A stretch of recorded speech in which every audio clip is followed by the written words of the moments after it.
السلام علیکم ناظرین، امید ہے خیریت سے ہوں گے۔ آج نئے ولاگ کے ساتھ حاضر ہوں۔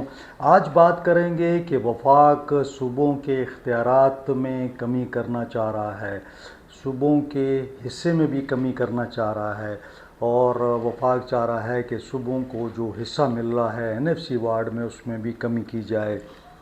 تعلیم اور بہبود آبادی، یہ دو محکموں کے بارے میں بتایا جا رہا ہے کہ وفاق ان کو واپس لینا چاہ رہا ہے۔ ساتھ ساتھ اور بھی فیصلے ہوئے ہیں جو کہ 27ویں ترمیم کے حوالے سے ہیں۔ تو 27ویں ترمیم کے لیے جلد بازی کیوں کی جا رہی ہے؟ ابھی تک اس کا کوئی مسودہ سامنے کیوں نہیں آیا، اور اس کے پیچھے کیا محرکات ہیں؟ کیوں حکومت چاہتی ہے کہ جلد از جلد 27ویں ترمیم منظور ہو جائے؟ اور پاک فوج کے جو اختیارات کے حوالے سے بات کی جاتی ہے اس میں بھی کوئی رد و بدل ہونے جا رہا ہے۔ تو بڑا اہم موضوع ہے، اس حوالے سے آپ آخر تک دیکھیے گا تاکہ آپ کو معلوم ہو سکے کہ آنے والے دنوں میں پاکستان کے اندر کیا ہونے جا رہا ہے۔ تو اس سے پہلے کہ میں ڈیٹیل میں جاؤں، آپ سے وہی ریکویسٹ کہ چینل کو لائک کریں، سبسکرائب کریں، دوستوں کے ساتھ شیئر کریں اور بیل آئیکن کو پریس کر لیں تاکہ آپ کو نیا ولاگ مل سکے۔ تو جناب، وفاق ڈاکہ ڈالنے جا رہا ہے صوبائی اختیارات پر، صوبے کے حقوق پر، جو بڑی مشکل سے 18ویں ترمیم کے اندر صوبوں کو ملے تھے۔ اور اگر آپ کو یاد ہو، جب 18ویں ترمیم منظور ہو رہی تھی اس زمانے میں 18ویں ترمیم کو پبلش کیا گیا، ڈسکشن کیا گیا، اور اس کو میڈیا میں بھیجا گیا کہ تاکہ اخبارات میں آئے، اور پھر کوئی تقریباً 8-9 مہینے کی ایکسرسائز ہوئی اور اس میں تمام سیاسی جماعتوں نے اتفاق کیا، تب جا کر 18ویں ترمیم منظور ہوئی۔ اب کوشش یہ کی جا رہی ہے کہ جناب اس کو رول بیک کر لیا جائے، 18ویں ترمیم کو رول بیک کرنے کے ساتھ ساتھ مزید بھی جو اختیارات ہیں صوبوں کے وہ واپس لیے جائیں۔ میں آپ کو کچھ پرپوزل جو سامنے آئے ہیں اس کے حوالے میں بتا دیتا ہوں۔ اگر آپ نے کرنی ہے ترمیم تو 26ویں ترمیم آپ نے کی، ایک ہی دن لائے اور اگلے دن آپ نے پاس کروا دی۔ اب 27ویں کا بھی یہی ہونا ہے کہ اسی مہینے میں، اور کہا جا رہا ہے کہ آنے والے 2-4 دنوں کے اندر اندر اس کو پیش کیا جائے گا، نہ بحث مباحثہ ہوگا، نہ کوئی بات ہوگی۔ بھئی آپ پارلیمنٹ کو تو اعتماد میں لیں، انہیں کہیں کہ اس پر بحث کریں، دیں ان کو ٹائم، 1 مہینہ دیں، 2 مہینے دیں، تاکہ اچھی تجاویز آئیں، اور اگر کوئی ایشوز ہیں تو پارلیمنٹ جو ہے وہ فیصلہ کر لے کہ جو آپ نے کرنا ہے۔ لیکن ایک تو پہلا معاملہ آئینی عدالت کا ہے۔ میرا اپنا ذاتی خیال یہ ہے کہ اگر آپ آئینی عدالت بناتے ہیں تو کوئی دو رائے اس میں نہیں ہے کہ ہونی چاہیے۔ ملکوں میں ہوتی ہے کہ سپریم کورٹ پر آپ بوجھ کم کریں کہ آئینی کورٹ کو علیحدہ سے بنا لیں، لیکن یہاں بعض اوقات نیتوں کا مسئلہ ہوتا ہے۔ نیتوں کا مسئلہ اس لیے ہوتا ہے کہ آپ کو یہ پتہ ہوتا ہے کہ جناب اگلا کیس میرا آنے والا ہے، تو کوئی نئی عدالت ہونی چاہیے تاکہ وہ یہ فیصلہ کر سکے، اور جب نئی عدالت آپ بناتے ہیں تو اپنی مرضی کے لوگ وہاں پہ لے آتے ہیں۔ لیکن بہرحال میرا اپنا ذاتی یہ خیال ہے کہ آئینی عدالت ہونی چاہیے، اس میں آئینی معاملات جائیں جو طویل ہوتے ہیں، دلائل بھی طویل ہوتے ہیں اور سماعتیں بھی بڑی لمبی ہوتی ہیں، جبکہ عام لوگوں کے مسائل حل نہیں ہوتے، اور سپریم کورٹ جو ہے عام لوگوں کے مسائل پہ توجہ نہیں دیتی۔ اس کے لیے ضروری ہے بہرحال آئینی عدالت کے جو ٹرمز اینڈ کنڈیشنز ہیں، جو اس کی صورتحال ہے، اس پر بات ہونی چاہیے تمام پارٹیوں کے درمیان۔ ایجوکیشن کا ڈپارٹمنٹ جو ہے وفاق لینا چاہتا ہے۔ وفاق نے کون سا کوئی بہت بڑا تیر مار لیا ہے وفاق کے اندر؟ بھئی وفاقی حکومت کے پاس اگر جو ادارے ہیں انہوں نے کیا کیا ہے کہ آپ دوبارہ تعلیم واپس لے رہے ہیں؟ تو میرا نہیں خیال کہ وفاق کو تعلیم میں گھسنا چاہیے۔ تعلیم ٹھیک ہے، یہاں پہ صوبے کے پاس ہے، صوبے نے بھی کوئی بڑی کارنامہ نہیں انجام دیا، لیکن کم از کم صوبوں کو کہیں کہ بھئی آپ تعلیم آپ کے پاس ہے، آپ اس پہ توجہ دیں۔ اب آپ دیکھیں، جب وفاق کے پاس تھا یونیورسٹیز کو گرانٹس ملتی تھیں، اب پچھلے کئی سال سے نہ گرانٹس مل رہی ہیں نہ کچھ، سارا بوجھ صوبائی حکومت پہ ڈال دیا گیا ہے. تو آپ پھر جب لے کے جائیں گے تو پھر آپ کہیں گے ہمارے پاس پیسے نہیں ہیں، تو پھر وہی مسئلہ آ جائے گا. تو لہٰذا اس کو صوبے کے پاس رہنا چاہیے. آبادی کی منصوبہ بندی، اس حوالے سے بھی جو ڈپارٹمنٹ ہے اس کو بھی واپس لیا جا رہا ہے. بھئی آبادی کا تو ایشو پاکستان میں ہے اور نہ وہ ختم ہوگا. جس تیزی سے آبادی پھیل رہی ہے اور بڑھ رہی ہے، میرا خیال میں کہ یہ پاکستان کا نمبر 1 معاملہ ہے اس وقت. پاکستان اس وقت جو مسائل کا میں درپیش ہے نا، پاکستان کو جو گرا ہوا ہے، اس میں آبادی سب سے بڑا مسئلہ ہے.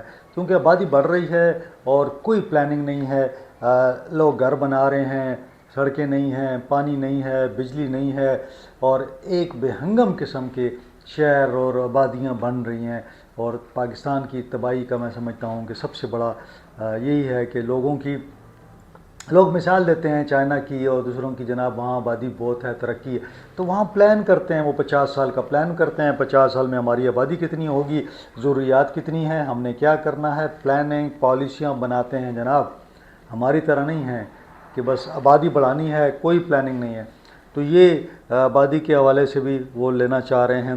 جو تیسرا معاملہ ہے ایگزیکٹو میجسٹریٹس 2 قسم کے پہلے ہوتے تھے. ایک زمانے میں ایگزیکٹو میجسٹریٹس بھی ہوتے تھے اور جوڈیشل مجسٹریٹ بھی ہوتے تھے. جوڈیشل جو عام کیسز وغیرہ کو کرتے تھے، اور ایگزیکٹو مجسٹریٹس وہ تھے جو کہ امن و امان، مطلب یہ شہر کے اندر کوئی مسائل ہیں.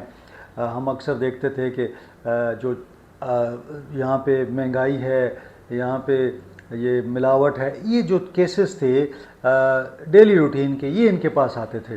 یعنی کوئی مظاہرہ ہو رہا ہے تو مجسٹریٹ صاحب وہاں کھڑے ہوتے تھے، دیکھتے تھے کہ جناب کب لاٹھی چارج کرنا ہے، کب ان کو مذاکرات سے ہٹانا ہے، جو بھی. پھر بہت سارے ایسے معاملے تھے جو ایگزیکٹو مجسٹریٹس دیکھتے تھے. تو پشاور میں ایک سرفراز مجسٹریٹ صاحب بڑے مشہور تھے. وہ ہر دکان پہ ان کا ہوتا تھا کہ کوئی ملاوٹ والی چیز نہ ہو، کوئی گراں فروشی نہ کرے، کوئی 2 نمبری نہ کرے، کوئی ناپ تول میں کمی نہ کرے. تو وہ ایک سنہرا دور تھا یہاں پہ خیبر پختونخوا کے اندر. تو یہ آپ یاد رکھیے کہ یہ ختم ہو گئے تھے، اور پھر بعد میں ابھی بھی کچھ ہیں، لیکن ان کی جو یہ لوگ جو ہوتے ہیں پھر DC کے انڈر آ جاتے ہیں، یعنی وہ عدلیہ سے نکل آتے ہیں، تو عدلیہ کے پاس نہیں ہوتے. بہرحال یہ بھی ایک اس پر بھی ڈسکشن ہو سکتی ہے، اچھے بھی ہے، اس میں کوئی حرج نہیں ہے. لیکن سب سے زیادہ جو مجھے معاملہ نظر آ رہا ہے NFC کا آ رہا ہے، NFC میں صوبوں کے حصے کا جو تحفظ ہے آرٹیکل، اس میں چینجز ہونا چاہ رہی ہیں، کیونکہ صوبوں کا حصہ بڑھ چکا ہے کافی، اور اس میں بتدریج یہ کہا گیا تھا کہ صرف فارن آفس، داخلہ، یعنی کوئی ایسے معاملات، اور ہمارا جو فوج کا وہ ہے دفاع کا معاملات، یعنی دفاع، خزانہ، اور یہ 2-3 چیزیں محکمے جو ہیں وفاق کے پاس رہیں گے، باقی صوبوں کے پاس آئیں گے. تو اس حوالے سے صوبوں کا حصہ بتدریج جو تھا وہ بڑھ رہا تھا. تو اب یہ فیصلہ ہوا ہے کہ جی وہ جو صوبوں کا حصہ 53% ہے، یہ وہ زیادہ ہو رہا ہے، اس کو اب کم کر کے وفاق جو ہے چاہتا ہے کہ وہ حصہ اس کو زیادہ ملے، کیونکہ اس کے پاس دفاع بھی ہے، اس کے پاس اور بھی ہیں. تو جو صوبوں کا حصہ ہے اس کو کم کرنے کی سازش ہو رہی ہے. ساتھ ساتھ یہ بھی کہا جا رہا ہے کہ جی کچھ چیزیں جیسے بے نظیر انکم سپورٹ پروگرام ہے، اس کو صوبوں کے حوالے کر دیا جائے کہ صوبے اس کو پھر کریں، ہم نہیں کر سکتے اس کو.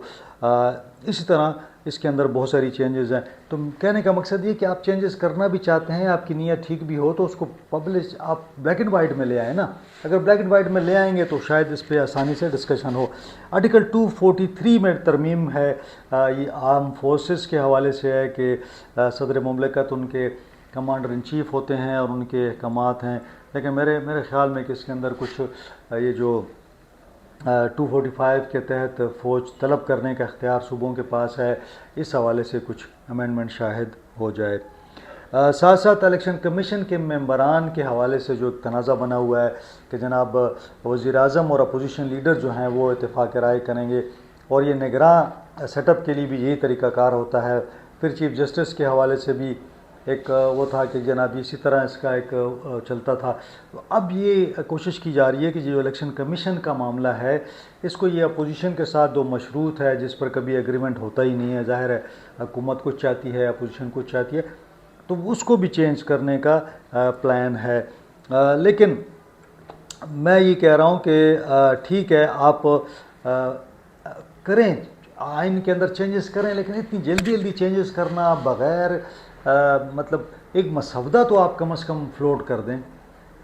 پبلک کے لیے ایک مسودہ لیں کہ جناب یہ مسودہ ہے اس میں چینجز ہیں. سیاسی جماعتیں بھی اس پر ڈسکشن کریں, میڈیا بھی ڈسکشن کرے, سوشل میڈیا بھی کرے, الیکٹرانک میڈیا بھی کرے, پارلیمنٹ کے اندر بھی اس پر طویل بحث ہو, کم از کم 2 3 4 مہینے بحث ہو تاکہ جو بھی چیزیں آئیں اس کے پروز بھی آ جائیں کونز بھی آ جائیں کہ پروز یہ ہیں کونز یہ ہیں. تو اس سے کم از کم آپ کا جو ایک اچھا وہ بن سکے گا کہ آپ کیا مطلب بنانا کیا چاہ رہے ہیں. اگر آپ نے اسی طرح لے آئے تو پھر میرا خیال ہے 27ویں کے بعد 28ویں ترمیم لائیں گے, 28ویں کے بعد 29ویں لائیں گے. تو آئین کا مذاق نہ بنائیں. آئین کو اسی طرح اگر آپ نے کرتے رہے تو میرا خیال میں کہ جو آئین بنا تھا وہ ختم ہی ہو جائے گا. جس پر اتفاق ہوا تھا ایک زمانے میں 1973 کا آئین ہے تو میرے خیال میں فارمل پرپوزلز آپ جو ہے نا فلوٹ کریں, اس پر ڈسکشن دیں, ٹائم دیں. اور جمہوریت کو اگر آپ نے اسی طرح کرنا ہے تو میرے خیال میں کہ جمہوریت کمزور ہو جائے گی. کہ اگر آپ نے ایک بل لے کے آنا ہے اور بل لا کے آپ نے فلوٹ کر دینا ہے اور اگلے دن اس نے پاس ہو جانا ہے تو پارلیمنٹ کو سوچ و بچار کا ٹائم دیں, پارلیمنٹ کو دیکھیں کہ وہ کام کرے.